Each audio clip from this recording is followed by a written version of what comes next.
What's up guys, welcome back to channel. I hope you are doing great. So guys, आज के इस videos में I am going to explain you about my trade कि इस week मैंने किस में ट्रेड ली और वो ट्रेड किस टाइप से परफॉर्म की। तो इस वीक गाइज मैंने जो ट्रेड लिया था उस ट्रेड का नाम है गाइज यूरो AUD। अब वीडियो स्टार्ट करने से पहले मैं आपको इस चीज़ का प्रूफ भी दे देता हूँ कि मैंने एक्चुअली में यूरो AUD में ट्रेड लिया कि नहीं। एक्चुअल में ये मेरा एक न्यू ट्रेड चल रहा है। ओके, इसको अच्छे से दिख क्यों नहीं रहा भाई। हाँ, दिखाता हूँ यहाँ से। ये मेरा एक ट्रेड चल रहा है यूरो NZD में, और उससे पहले मैंने दिस वीक टुडे में तो है नहीं क्योंकि ये पोजीशन को मैंने कल ही क्लोज कर दिया था। दिस वीक ये रहा euro AUD। And euro AUD में गाइज तुम देख सकते हो मैंने ये ट्रेड लिया था 1.66956 1.66956। इसको मैंने क्लोजिंग किया 1.65259। तो ये रहा 1.65259, मतलब यहाँ पे मैंने ट्रेड लिया और यहाँ पे मैंने क्लोज किया ऑलमोस्ट 1:3.94, ऑलमोस्ट 1:4 का गाइज हमने ट्रेड कैप्चर किया। क्या था इस ट्रेड के पीछे का लॉजिक, क्या नहीं था, A to Z हम एक्सप्लेन करते हैं। तो चलो स्टार्ट करते इस वीडियोज़ को। तो सबसे पहले टॉप डाउन एनालाइज करने के लिए I am going to the weekly hour का time frame. And weekly hour के टाइम फ्रेम पे you will clearly see the weekly hour time frame is bearish right now because this is a lower low and this is a lower high। तो price जो है फिलहाल है bearish and price जो है एक resistance पे पहुंच चुकी है। वो कैसे? Because this is the proper valid SNR, मतलब support resistance area of interest supply and demand, जो भी आप बोल सकते हो, इट्स सेम सेट्स, ये सब सेम चीज़ें हैं। तो यहाँ पे देख सकते हो तो break retest sell, break retest sell, sell sell sell, retest sell. तो ये एक वैलिड एरिया ऑफ इंटरेस्ट है क्योंकि हमें मल्टीपल टच है, लाइक 1 2 3 4 एंड 5 और 1 6। और यहाँ से भी एक छोटी सी रेड कैंडल बनी थी इस वीक। तो we have a little bit hope कि यहाँ से प्राइस जो है वो गिर सकती है। कहाँ तक गिर सकती है उसके लिए एक और एरिया ऑफ इंटरेस्ट लगा है जो कि कुछ ये था, resistance resistance resistance, break retest sell, retest buy, यहाँ तक आ सकती थी। और दूसरी अगर और ज़्यादा नीचे अगर इसको ब्रेक कर देती तो कहाँ तक जाती, एक ये था support, break retest buy, support buy, यहाँ तक आ सकती है। और तीसरी जो है वो यहाँ कहीं के आस पास आ सकती थी। फिर मैं गया डेली आवर का टाइम फ्रेम पे। एंड डेली आवर का टाइम फ्रेम पे आई एम लुकिंग एट कि डेली आवर का टाइम फ्रेम क्या है। तो डेली आवर का time frame guys it's a bullish. वो कैसे? तो you will clearly see this is a lower low, this is a lower high and this is a high high, this is a high low. So फिलहाल जो price है वो bullish है, लेकिन फिर भी मैंने यहाँ पे सेल किया। What is the reason behind it? Because it is under the EMA। एंड जैसा मैंने आपको गाइस बताया कि EMA जो है वो dynamic level of support and dynamic level of resistance काम करती है। तो ये काफ़ी ज़्यादा हेल्प करेगी कि आपकी ट्रेड को डाउन साइड के लिए पुश करने के लिए, अगर वो above the EMA below the EMA अगर आपका चार्ट है तो, और अबव द EMA है तो वो डेफिनेटली पुश करेगी अपवर्ड जाने के लिए। तो इस सिंपल बेसिक स्ट्रक्चर अगर यहीं पे मैं दिखाना चाहूँ तो this is a lower low, अगर देखना चाहो तो this is a lower low and this is a lower high, लेकिन it is below the EMA। तो यहाँ से सेल गई, रीटेस्ट हुई, फिर से सेल गई, और कितना डीप डाउन गई है। फिर से यहाँ पर रीटेस्ट हुई तो डाउन आने की पॉसिबिलिटी 100% है। Then I go to the 4 hour time frame and the 4 hour time frame has clearly left head right shoulder guys. And you can clearly check the left head right shoulder, like left head potential right shoulder. और इसका break retest पे मैंने trade लिया, simple boom, what a perfect solid trade. और यहाँ पे एक 4 our का एरिया ऑफ इंटरेस्ट था जिसका मैं वेट कर रहा था कि ब्रेक हो एंड 4 आवर का ही रीटेस्ट हो और 4 आवर का इंगल्फिंग आए। बिकॉज गाइज रीटेस्टमेंट का मतलब होता है कि 4 आवर का ब्रेक और 4 आवर का ही रीटेस्ट, ना कि 4 आवर का ब्रेक। जब आप छोटे टाइम फ्रेम पे जूम करोगे तो आपको लगेगा अरे यार ये तो 1 आवर पे रीटेस्टमेंट भी हो चुकी है, ट्रेड ले लो। लेकिन जब वो 4 आवर रीटेस्टमेंट करने के लिए आएगी तो आपका एसएल खा जाएगी। तो यही मैंने मेजर मिस्टेक जो मैंने की थी, वो चीज़ें मैंने अपने आप से सीखी कि जो 4 आवर का ब्रेक और 4 आवर का ही रीटेस्टमेंट चाहिए। एक कैंडल उतना वैलिड नहीं होता है, 2 कैंडल उससे ज़्यादा वैलिड होता है। जितना ज़्यादा कैंडल उतना ज़्यादा वैलिड। अगर यहाँ पे आप देखने की कोशिश करो तो यहाँ पे मल्टीपल 4 कैंडल हैं, एंड 4 कैंडल मिलकर रीटेस्टमेंट, मतलब ये वैलिड रीटेस्टमेंट मान सकते हैं। कहीं कहीं एक भी रीटेस्टमेंट हो, जैसे यहाँ पे ब्रेक हुआ, यहाँ पे रीटेस्ट हुआ, एक ही रीटेस्ट है तो इसको मान सकते हैं। लेकिन आपको जो आपका एसएल रखना है वो below the 1 hour higher low और लोअर हाई, ठीक है, कुछ इस टाइप से। अगर बाय कर रहे हो तो हायर लो के नीचे रखना है और सेल कर रहे हो तो लोअर हाई के ऊपर रखना है। 5-10 पॉइंट आप पर भी रख सकते हो, अगर ज़्यादा हो रहा है तो लोअर हाई पे ही रख सकते हैं, लेकिन उससे कम रखने की कोशिश टोटली वेस्ट प्रोडक्ट है, ठीक है guys. Then I zoom to the 1 hour time frame, and 1 hour time frame पे यहाँ पे मैं देख रहा हूँ कि मार्केट जो है totally make shift of structure, और यहाँ पे मार्केट जो बेरिश में, this is a lower low, this is a lower, क्योंकि इससे बड़ा है तो उसको काउंट कर सकते हैं, and this is a higher high, this is the higher low, जिसका जैसे इसका ब्रेक डाउन हुआ तो एक तो मार्केट शिफ्ट ऑफ स्ट्रक्चर होगी, because this is making a new lower low, this is a new lower high, तो मैंने शिफ्ट ऑफ स्ट्रक्चर पे एंट्री ली एंड फिर 2 आवर के टाइम फ्रेम पे जाके देखा तो 2 आवर का एक सॉलिड इंगल्फिंग कैंडल थी। तो देखो 2 आवर या 4 आवर का सॉलिड इंगल्फिंग कैंडल पे ट्रेड लो, वेरी गुड ट्रेड हो जाएगी।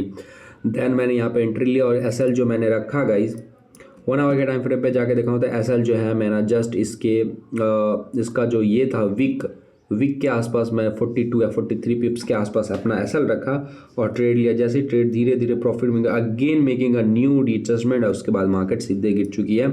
मैंने अपना टारगेट इस वाली जोन तक रखा था, लेकिन मार्केट ने इस जोन का ब्रेक डाउन कर दिया, तो मेरा जो सेकंड वाला एरिया ऑफ इंटरेस्ट था मैंने वहाँ तक का टारगेट रखा और वहाँ से थोड़ा सा ही रिजेक्शन लेने लगा। आई एम आउट, बिकॉज या तो इसको रीटेस्टमेंट करके market again going back like ऐसे, और या तो हो सकती है कि इस वाले जोन से मार्केट फिर से यहाँ कहीं के आसपास रीटेस्टमेंट करने के लिए चले जाए, तो that's why I am out guys. और इस ट्रेड से मैंने आउट अपने आप को कर लिया। सो इस ट्रेड में ऑलमोस्ट मैंने 1697 पिप्स कवर किया, ऑलमोस्ट 1700 पॉइंट कवर किया, ऑलमोस्ट 170 पिप्स मैंने कवर किए इस ट्रेड से गाइज। और वी आर गेटिंग 1:4 जो कि बहुत ज़्यादा वैलिड होती है। सो ये थी guys behind the trade off this market. और 1 आवर के टाइम फ्रेम में तो कितना प्यारा left head right shoulder pattern तुम्हें नज़र आ रहा होगा, like left head and potential right shoulder का ब्रेक हुआ, राइट शोल्डर का रीटेस्ट, राइट शोल्डर का engulfing, take a trade, boom. और ये जो ट्रेड था, इस ट्रेड को होल्ड किए हुए मेरे को ऑलमोस्ट जो टाइम हो गया था गाइज, ऑलमोस्ट 2 दिन हो चुके हैं, और 1 दिन 23 घंटा, ऑलमोस्ट 2 दिन। और इस 2 दिन में मैंने एक प्यारा सा प्रॉफिट बनाया, दिस इज़ वेरी गुड। और इससे पिछली बार हमने एक और वीडियोस बनाया था जिसके अंदर आई एम एक्सप्लेनिंग कि बिहाइंड द ट्रेड, और उसमें भी मैंने अच्छे से ट्रेड को एक्सप्लेन किया। देखो मेजर मिस्टेक मैं क्या करा करता था, मेजर मिस्टेक मैं ये करा करता था कि मैं ना ब्रेक पे ट्रेड ले लेता था 4 आवर का, जबकि उसको मैं स्मॉलर टाइम फ्रेम पे जूम करता तो मुझे देखने को लगता कि अरे यार ये तो 1 आवर पे ब्रेक रीटेस्टमेंट भी हो चुकी है, लेकिन 4 आवर पे वो सिर्फ ब्रेक ही हुई है। तो as a swing trader I am guiding you guys कि 4 आवर का ब्रेक और 4 आवर का ही रीटेस्टमेंट चलेगा। सो यही थी गाइज एक मेजर मिस्टेक जो मैं किया करता था। 4 आवर का प्रॉपर ब्रेक के बाद 4 आवर का रीटेस्टमेंट मैं नहीं लिया करता था, that's why we are completely out. But now I understand it कि जो मार्केट स्ट्रक्चर होती है वही सब कुछ होती है, अदरवाइज उसके अलावा और कुछ भी चीज़ें जो है वो नहीं होती है।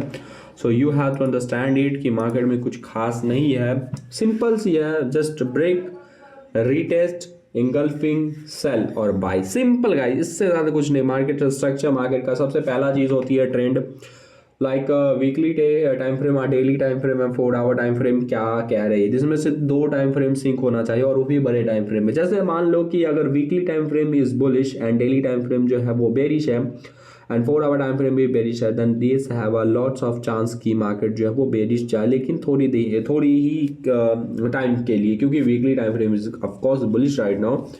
बट अगर वहीं पे वीकली टाइम फ्रेम है, डेली टाइम फ्रेम बेरिश है और 4 आवर टाइम फ्रेम बुलिश है, तो आप 1 आवर के टाइम फ्रेम को बेरिश होने तक आप वेट करने दो, तो आप ट्रेड ले सकते हो, क्योंकि बड़े टाइम फ्रेम के साथ हमेशा जाना वैलिड माना जाता है, क्योंकि जो छोटे टाइम फ्रेम होती है वो बड़े टाइम फ्रेम को गाइस कंसीडर किया जाता है, ना कि छोटे टाइम फ्रेम बड़े टाइम फ्रेम को कवर करती है, ठीक है। तो जो बड़ा टाइम फ्रेम होता है वो हमेशा छोटे टाइम फ्रेम को डोमिनेट करता है, ना कि छोटा टाइम फ्रेम बड़े टाइम फ्रेम को डोमिनेट करता है। ठीक है, I hope you understand it. So यही था एक छोटू सा ट्रेड, और यहाँ पे मैंने फिबोनाची 50% लिखा है, उसके पीछे का भी लॉजिक दिखा देता हूँ। सो यहाँ पे मैंने ब्रेक पे यहाँ पे मैं कूद गया था, रीज़न बिहाइंड इट, अगर इसका फिबोनाची लगाओ यहाँ से कुछ लेकर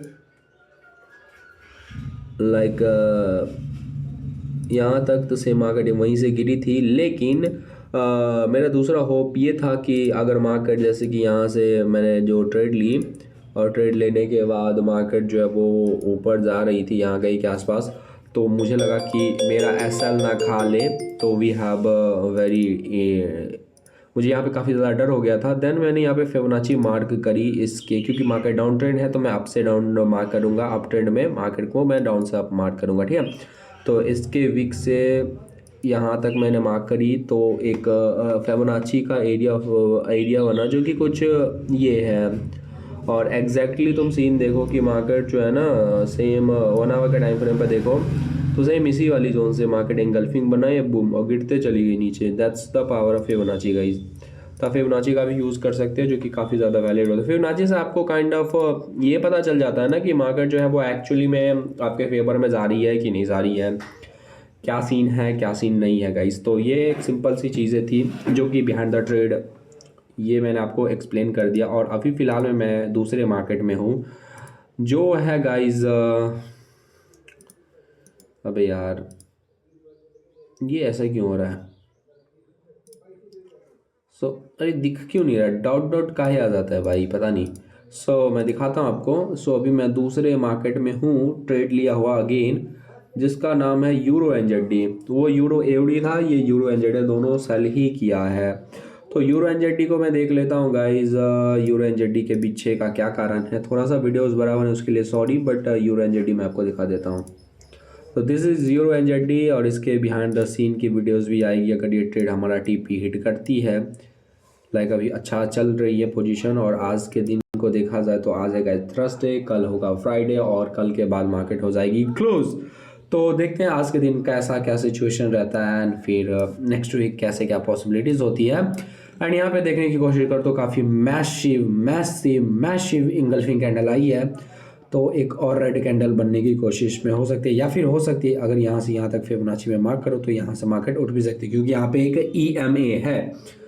एंड फिर वीकली आवर के टाइम फ्रेम पे मैं देखने की कोशिश करूँ तो weekly time frame is bearish because this is low, और यहाँ पे एक रेसिस्टेंस भी है, और सेम वहीं से इंगल्फिंग मार्केट यहाँ तक आ सकती है। एक बार देखते हैं फिबोनाची लगा के वीकली आवर के टाइम फ्रेम पे मार्केट कितना नीचे आ सकती है। मार्केट जो है वो यहाँ कहीं के आसपास आ सकती है, और यहाँ तक आने में काफ़ी ज़्यादा टाइम है, तो हो सकता है मैं अपना ट्रेड जो है यहीं कहीं के आसपास गाइस क्लोज कर लूँ, बिकॉज हाँ यहाँ कहीं के आसपास मैं यहाँ पे लगा के देखता हूँ। चलो इसको मैं डिलीट कर देता हूँ, और यहाँ पे मैं लिख लेता हूँ गाइस अपना टेक्स्ट में वीकली फिबोनाची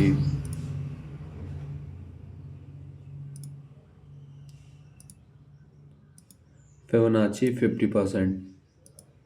मैंने यहाँ पे वीकली फिबोनाची 50% लिख लिया, और देखते हैं अगर मार्केट यहाँ तक आती है तो मैं आई विल क्विट, और यहाँ के आसपास भी अगर मार्केट आने की कोशिश करेगी then we are of course 1 to 2, जो कि काफ़ी ज़्यादा सही है गाइस।